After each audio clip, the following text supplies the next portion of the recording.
I'm Patrick Boylan. I was director of the Leicester and Leicestershire Museums and Arts from 1972 to 1990, the period in which we saw the major revival of interest in the German Expressionist Collection and a massive expansion of it. I've not been directly involved in the exhibition itself, but I have been very much involved in the history of the collection. The history got very garbled and so on. Most of the credit goes to Trevor, who was the director of 1941 to 1946, but he was written out of the history and became what I suppose the Soviets call a non-person. And virtually everything that he had carried through, including building the German collection or starting the German collection, was taken away from him in the history and attributed to other people. So I knew Trevor towards the end of his life. We spent quite a lot of time with him researching the documentation and so on, and with Brian Sewell, the Observer art critic at the time. And so I got a lot of information about that, and I've helped to write the Trevor Thomas section of the website. I was a geologist by training, then trained as a teacher. My first museum job was in Hull, which was very much at the forefront of British contemporary art and international contemporary art in the 1960s. So although I was actually working in the museum eventually, not the Ferenc Art Gallery, I did see a lot of the new movements coming through. I then went in 1968 to be director of the Exeter Museums and Art Galleries. And that was an interesting situation because it was a very fine art collection there, but there'd been absolutely no contemporary art collecting or even modern art collecting from about 1920 onwards. The committee and myself, for that matter, and the staff were very keen to see us fill the gaps there. And so we had a very active time buying and getting gifts and so on of 20th century art, predominantly British, right through to the latest in contemporary art. We were travelling quite a lot and going to major international art fairs like Bologna and so on. So at that point, 72, I became director at Leicester at an indecently early age, I think. I was only 32 to have the directorship of what was at the time regarded as one of the top half dozen museums in the whole of the country. And I was immediately struck by the need to broaden my knowledge and understanding of contemporary art beyond what I was very familiar with, which was British and French and American, to look at German art, which had gone very much into a backwater.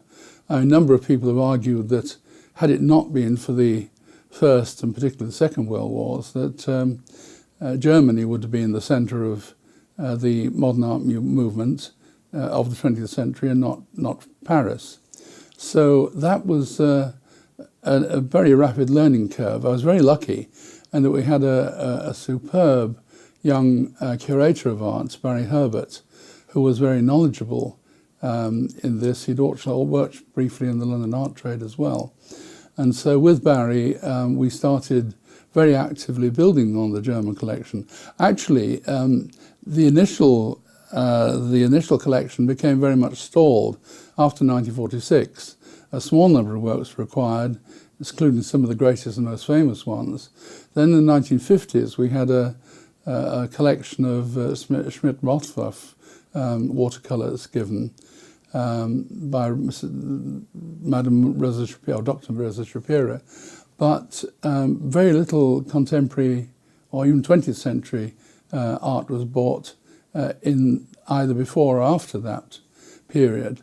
So Barry and I, with the full support of the committee and of the rest of the staff, we started very actively acquiring contemporary German art, not just expressionism in the narrow sense of work which was giving this sort of spiritual movement behind it, but also going back into the German Impressionist origins of it, of the late 19th, early 20th century, and also some of the social realist and other movements of the 20th century German art. So the collection, strictly speaking, is not purely expressionist. I know this is the word which is tagged on it and helps to get the headlines and so on, but it is a much broader, much deeper collection than that. The other thing that was, Barry and I, and then Robin Paisley, Robin had been with me in Exeter actually, and she succeeded Barry when he left as she became Keeper of Arts. We were very conscious right from the beginning that this was a dangerous area to be involved with in terms of the legal position about the right of ownership and so on. And this was a time when I think most places were not bothering at all, either dealers, collectors, the great majority of museums, with the very distinct exception of the City Gallery in Dusseldorf, which we actually worked with very closely.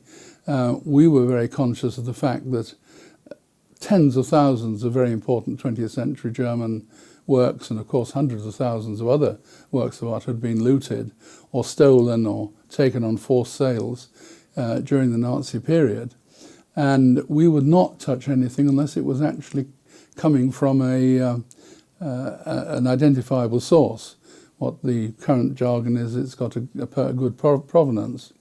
It was rather interesting actually that the same way that Trevor Thomas had the contact through Mrs. Tekla-Hess in the 1940s with several of the people who were collectors and who were the emigres, in our time we built up very good relationships with people like Mrs. Margaret Fisher, who I'd actually worked with as a dealer when I was at Exeter. And she was also Viennese Jewish, in fact, in her case. She'd been a very successful dealer in Vienna before she was forced out in the late 30s. Mrs. Fisher knew just about everybody you could imagine. And I remember getting into terrible trouble speaking at an international conference in the Czech Republic once, because I said that I was talking about the problem of this ensuring that we knew where the stuff had come from.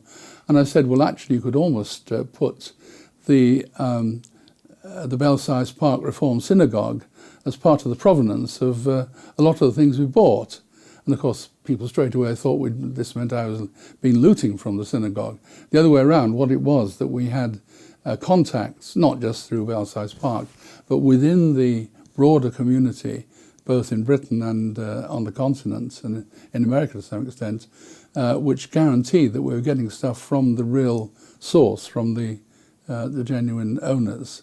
And Leicester, I'm happy to say, hasn't had a fraction of the trouble that many places have had over the last 10 or 15 years over finding themselves with suspected Holocaust art, so-called.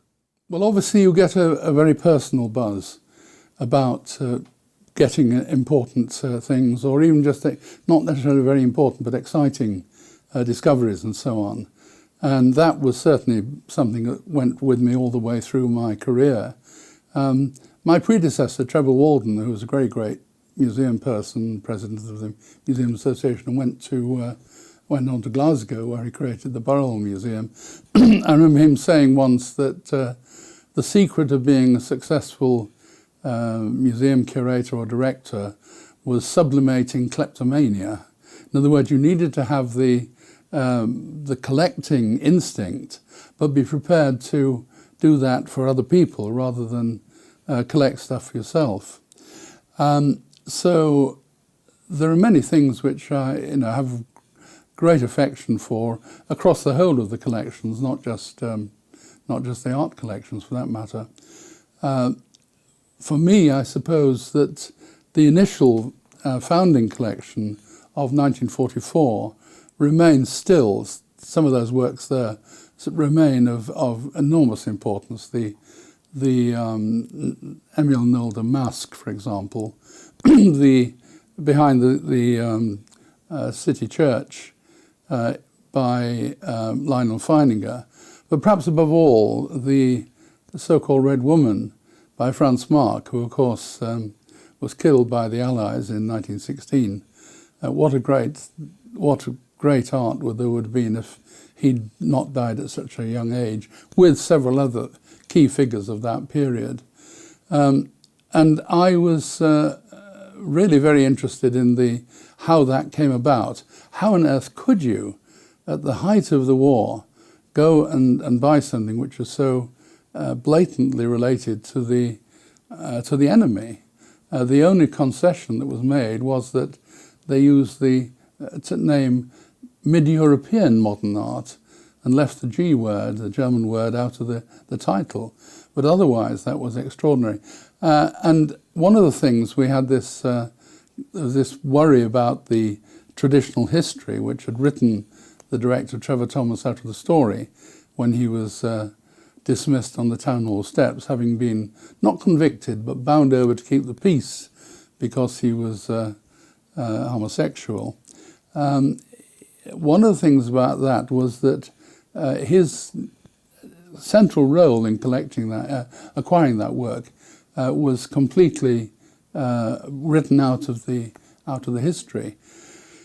And I did follow that up in great detail with some of the surviving people there, not just Trevor Thomas himself, but also Sir Charles Keane, who was an alderman and chairman of the museum committee at the time, and several of the other people, the local collectors and so on, who were on the committee which put that exhibition together.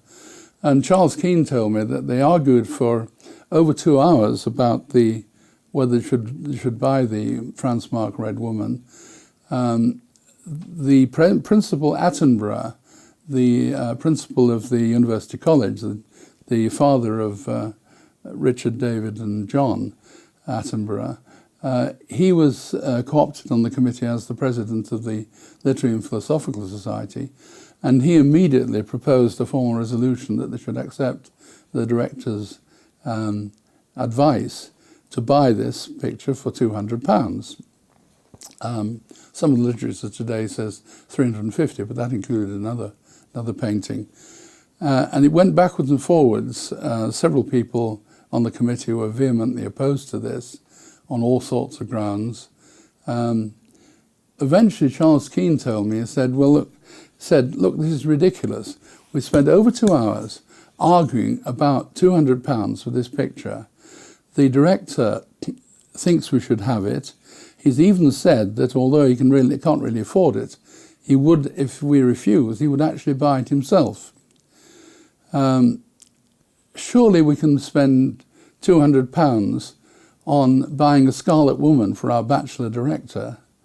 And as Charles Keane put it, it was carried not so much by a vote, but by a round of laughter, as everybody agreed to do that. So that's a bit of the history, and also something which is a great work of art, and something which is very distinctively part of the history of the gallery and makes Leicester known all over the world.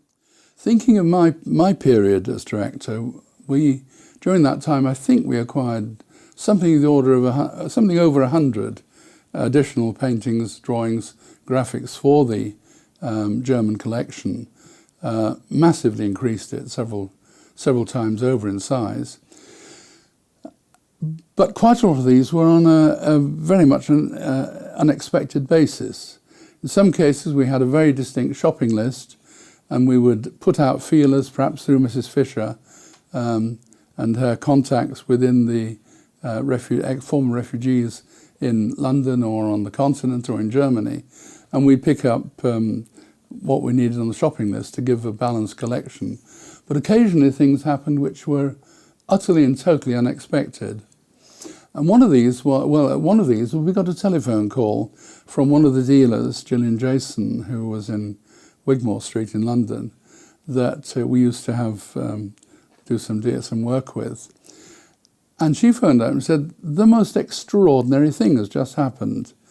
2 elderly ladies had just left the gallery, and they came in with some works of art, and she said she couldn't work out which was which. One was the wife, the former wife, and one was the 30-year-old mistress of one of the leading figures of German art of the 1930s. Ernst Neuschel, who was in all the reference books and all the things. His work had been attacked by the Nazis and slashed on the walls of the galleries and so on. But he'd vanished completely. In fact, a lot of people thought he must have been killed in the Holocaust or whatever.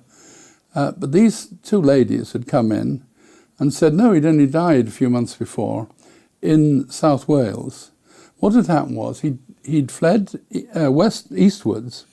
He spent 2 or 3 years in Russia. He actually was commissioned to paint a major portrait of Stalin, amongst other things. He then, although he was a socialist, he continued eastwards because he was very unhappy with the way in which the Stalin regime was going.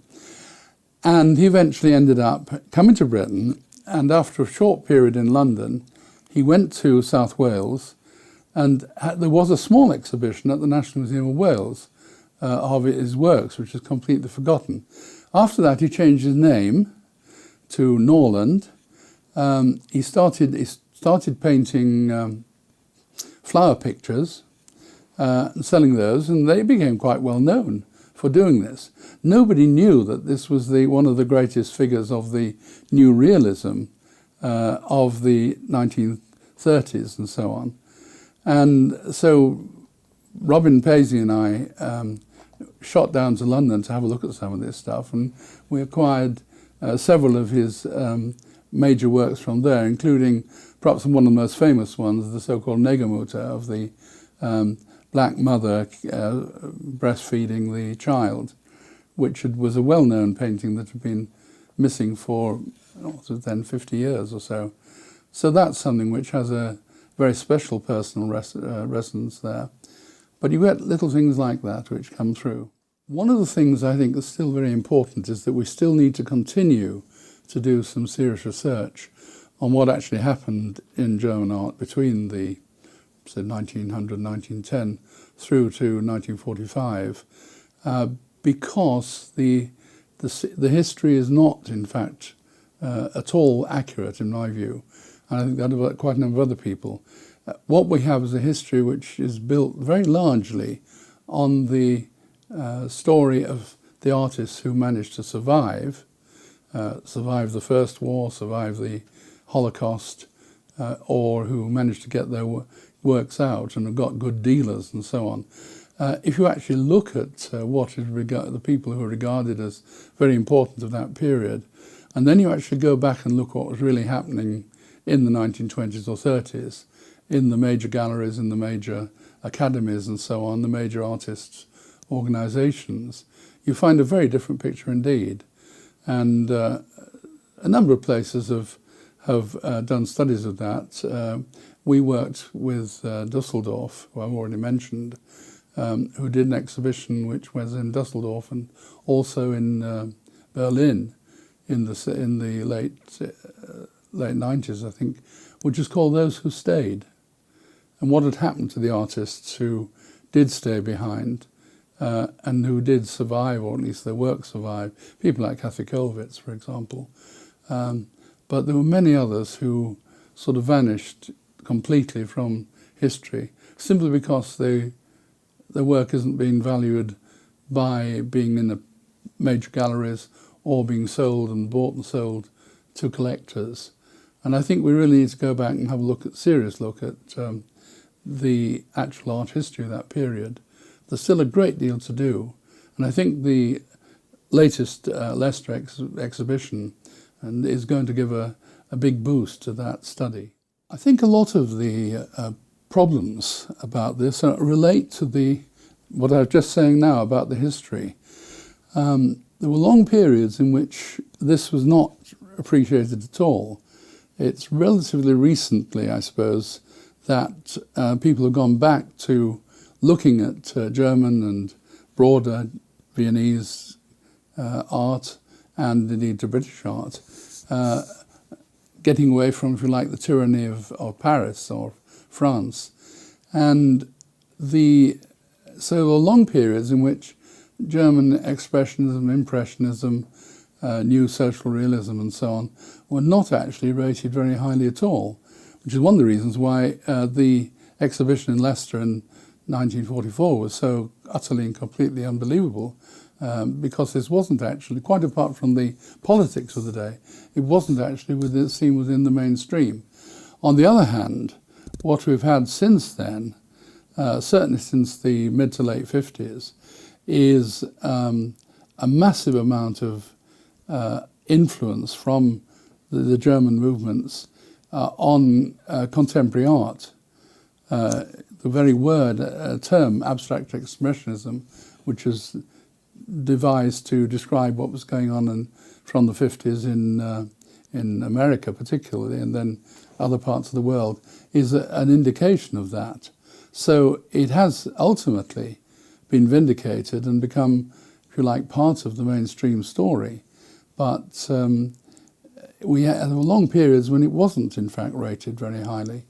There's no doubt at all today, I would guess that at the present time, the art of that period is appreciated in terms of galleries, in terms of collecting, in terms of the prices and sale rooms and so on, much more highly than any time ever, even when the work was completely new.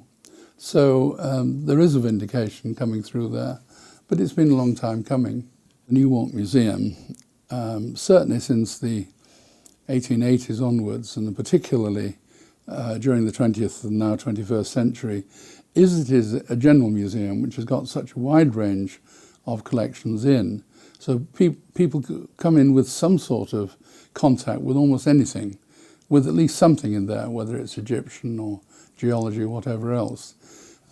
So I think the great thing about a general museum like that, as opposed to a very specialised, say, modern art museum, is that people can look around and get new experiences which they wouldn't do perhaps if they went to somewhere that was more specialised. I think that the New Walk Museum has had a wonderful history doing precisely those sort of things. It didn't have art in the very early days, but from the building of the art college, or the art school in 1876, as an extension of the museum building, and then expanding after that, moved out of to what's now the Leicester de Montfort University site. This has been really an opportunity to have a very wide range of interests, to discover something new. And I think there is something for almost, really, yes, for everyone to find in those tremendous works, whether it's somebody who is reacting to the perhaps very strong colours or to the extreme fine detail at the other end with some of the graphics. I think it's a very good afternoon out.